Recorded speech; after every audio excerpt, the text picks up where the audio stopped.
All right, today we're diving into a project called Quant Network, and let me tell you, their ambition is massive. They're trying to solve one of the biggest, most complex problems in both old-school finance and the new world of crypto. Just think about that for a second. What if your bank account, a company's huge payment system, a central bank's brand new digital currency, and even something like Bitcoin could all talk to each other effortlessly? That's the core puzzle Quant is trying to piece together. It's all about something called interoperability, or really, the huge lack of it. You see, right now, our financial world is completely broken up into pieces. We've got thousands of different systems, private databases, and now hundreds of different blockchains. They're all like these little islands, each one speaking its own language with its own set of rules. And trying to get them to communicate is slow, it's expensive, and it's just incredibly complicated.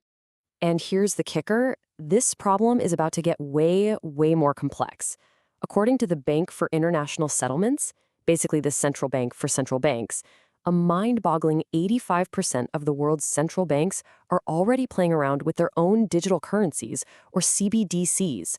That's a tidal wave of new, totally separate systems about to hit, which makes the need for some kind of universal connector more critical than ever before. So this is where Quant Network wants to step in. Their answer to this enormous challenge is a piece of technology they built called Overledger. So how does it work? Well, this is the really clever part. Overledger is designed to sit on top of all these existing networks. It's not trying to be yet another blockchain that competes with everyone else. Nope. It's a layer that connects them all. Think of it like a universal operating system, kind of like Windows or Mac OS, but for blockchains. It lets developers build apps that can run across many different ledgers at the same time. And that's so powerful because it means nobody has to tear up their existing systems to use it. Okay, this diagram here really helps make that abstract idea feel a lot more real.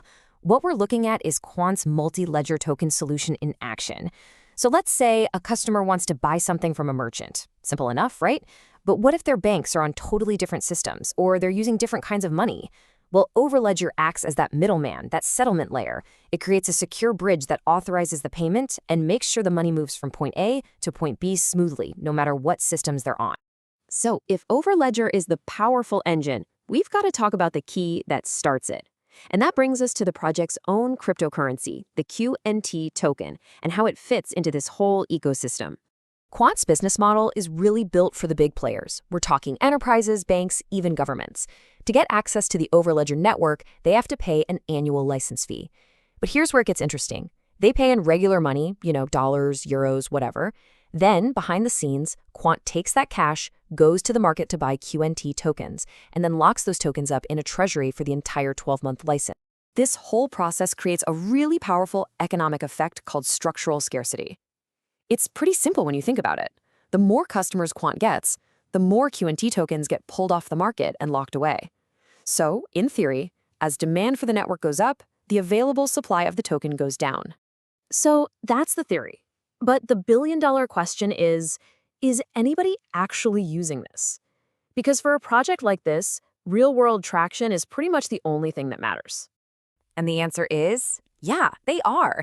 Quant has been involved in some seriously high-profile stuff. They were a key part of Project Rosalind with the Bank for International Settlements. They're working on the UK's regulated liability network with huge banks. They've done a CBDC pilot in Latin America. And they have a massive partnership with the tech giant Oracle to plug Overledger right into their platforms. I mean, these aren't just ideas on a whiteboard. These are real active pilots with some of the biggest names you can find. I mean, just take Project Rosalind. That was a direct collaboration with the Bank of England. When you're working with institutions at that level, it sends a really strong signal to the traditional finance world that your tech is legit. But, and this is a big but, it's not all smooth sailing. Even with all these big-name partnerships, there's a pretty fierce debate going on inside the crypto community, and it cuts right to the heart of the project. And the whole argument boils down to this one question. Is the QNT token actually necessary? Skeptics will tell you that since clients are paying in regular money, the token is just an extra redundant layer.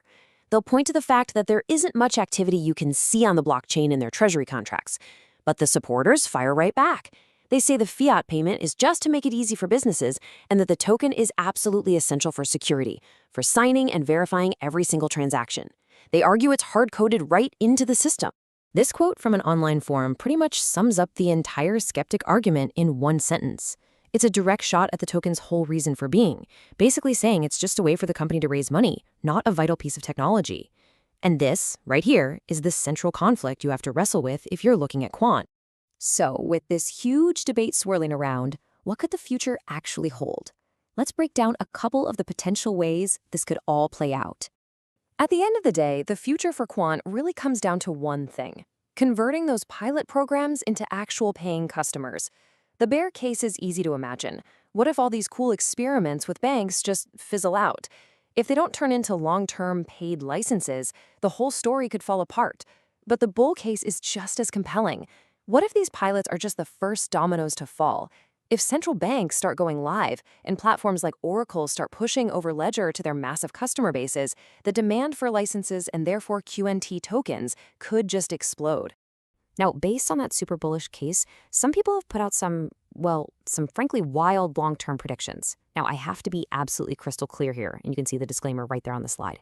This comes from a third-party blog. It is 100% speculation and is absolutely not investment advice. It's just out there to show what some people think is possible if Quant actually pulls it off and becomes the fundamental plumbing for our new digital economy.